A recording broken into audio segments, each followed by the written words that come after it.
The sequence of wafers is A1, usually missing, but we input 1 as default, A2, A3, A4, A5. Usually we input 3 as default. If not, we will try to input 5.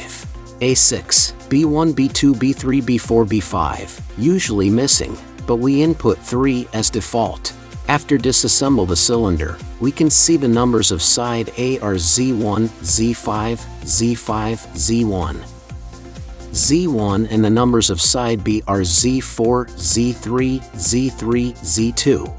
According to our above instruction, the byting numbers will be probably 115531 for side A and 43323 for side B.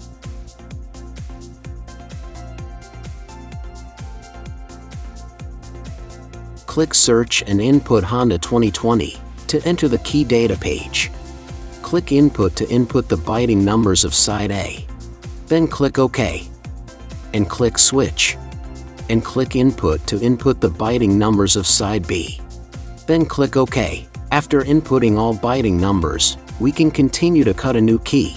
As our last step is to input byting numbers of side B, you don't need to switch to side A, but continue to cut side B firstly. It will not affect the cutting accuracy. What we show you is the side B of a new key blank and put the side B of the new key blank on the side B of S2 jaw. You need to use stopper to guide how to fix the key. Make sure the key is fixed flatly and remove the stopper. You can either use 2.0mm cutter, but the feed speed must be equal to 1. Otherwise it will break the cutter. Or use 2.5mm cutter and never mind the feed speed. Then click Cut to start cutting.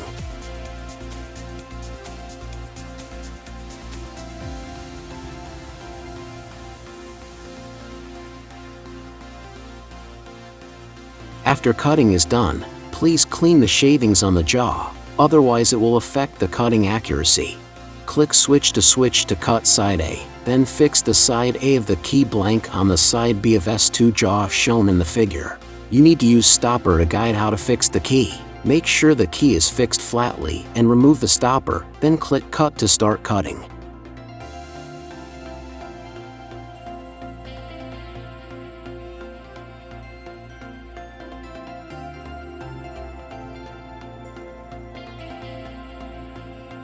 All cutting is done. Please clean the shavings and test that the new key works well.